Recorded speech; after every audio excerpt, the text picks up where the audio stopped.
강박장애가 있을 때 자, 노출 및 반응 방지 또는 반응 차단이라거든요. 반응 차단. 기법의 원리와 기본적인 시행 순서를 쓰시오라고 했습니다. 자, 우리가 이제 강박장애가 있을 때 오히려 거기에 노출을 시키는 것이다 라고 보시면 되겠습니다. 11번 문제는 앞에서 출제된 바가 있기 때문에 별표 하나 쳐주시고요. 먼저 이제 원리를 설명하고 그 다음에 시행 순서를 보겠습니다.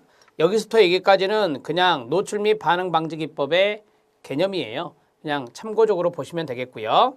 노출 및 반응 방지 기법은 강박 장애를 유발시키는 자극에 의도적으로 노출시키는 겁니다. 자, 노출이 들어갔고요. 그 다음에 불안 상황을 회피하려는 이제 노출되니까 이제 불안 상황에 회피하려고 도망가려고 하겠죠. 자, 회피하려는 일체의 시도를 방지하는 겁니다. 즉 반응 방지, 반응을 차단하는 거다라고 하는 거죠. 강박적 행동이 또 나오려고 하면은 그것을 방지하는 것이라고 보시면 되겠습니다. 이것이 이 세 줄이 바로 이 기법의 개념입니다. 개념을 잡아드렸고요. 즉 노출 및 반응 방지 기법은 강박증 환자가 불안을 느끼는 어떤 상황에 노출된 후에 불안을 줄이기 위해서 보이는 강박 행동을 못하도록 하는 겁니다. 자, 정리가 됐죠? 자, 이제 원리 들어갑니다. 여기서부터 중요한 겁니다. 이 문제에서 요구하는 것이 무엇인가를 판단하셔야 됩니다. 지금 노란색으로 되어 있는 것들이 이제 답안이라고 보시면 되는데요. 자, 첫 번째, 두려워하는 상황에 가능한 한 자주 맞부딪혀라 라고 했습니다. 이게 노출 아닙니까? 자, 노출시켰을 때 이제 그 상황에 맞부딪혀라 라고 하는 거고요. 자, 피하고 싶더라도 그러지 말라라고 했습니다. 회피하지 못하게 반응 방지한다겠죠. 자, 이러한 반응을 회피 반응이라 하는데요. 그 반응을 차단하는 겁니다.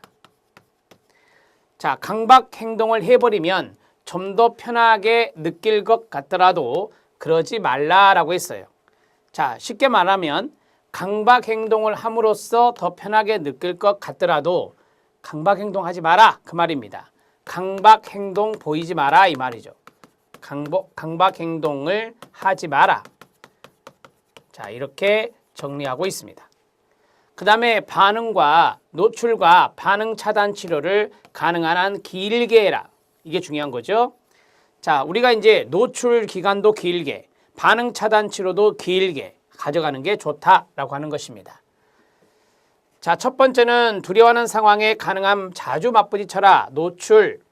피하고 싶더라도 그러지 마라. 반응 방지. 강박 행동 해버리면 좀 더 편할 것 같은 느낌이 들더라도 그러지 마라. 강박 행동 보이지 마라 그 말이고, 노출과 반응 차단 치료를 가능한 한 길게 해라 라고 하는 것입니다. 자, 이제 순서 들어갑니다.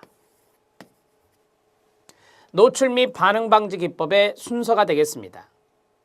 노출 및 반응 방지 기법은 강박증 환자가 불안을 느끼는 어떤 상황에 노출시킨 후에 불안을 줄이기 위해서 보이는 강박 행동을 못하도록 막는 거. 앞에서 말씀드렸잖아요. 이거 개념입니다. 개념. 자, 노출 및 반응 방지 기법의 개념을 다시 한 번 더 적시해 드렸고요. 자, 바로 이제 이쪽으로 들어가시면 되는데요. 노출입니다. 자, 이거 예전에 나왔다고 말씀드렸는데 예전에 나왔던 이 순서를 제가 다시 잡은 거예요, 여러분. 이 순서를 다시 잡았는데 앞에 나왔던 그 문제에서는 순서라기보다 그냥 원리적인 측면을 쭉 이야기했었어요. 그걸 제가 다시 재촬영해서 여러분들한테 혼동을 많이 줄여드릴 겁니다. 이걸로 답안을 작성하시면 됩니다.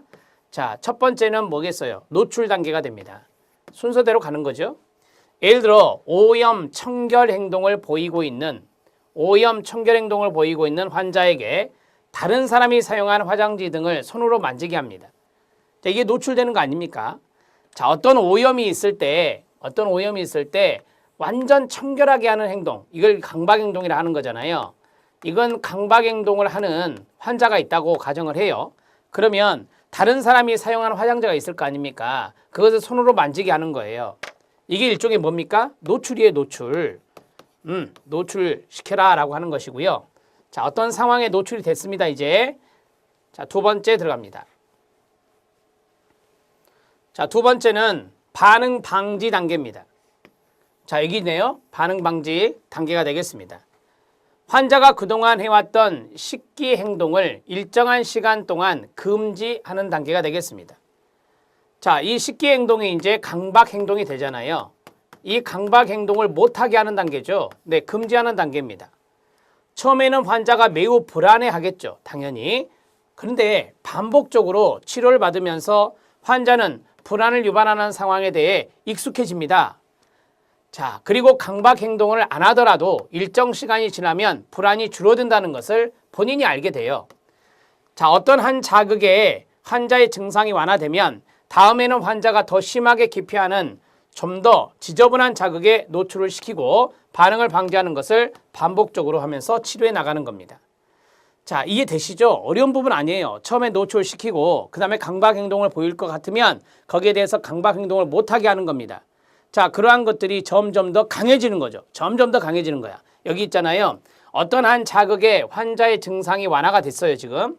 그러면 그 다음에는 뭐 하느냐? 환자가 좀 더 심하게 기피하는 좀 더 지저분한 자극을 노출시켜요. 그러면서 반응을 방지하는 것을 계속해서 반복적으로 하는 겁니다. 이런 것들을 계속 리피트하다 보면 이게 이제 치료 효과가 나타난다라고 하는 것이죠. 자, 11번 이해되시죠? 11번은 예전에도 출제된 거니까 잘 알아놓으세요. 자, 강박장애의 노출 반응 방지 기법의 첫 번째 원리, 그 다음에 치료 시행 순서에 대해서 말씀을 드렸습니다.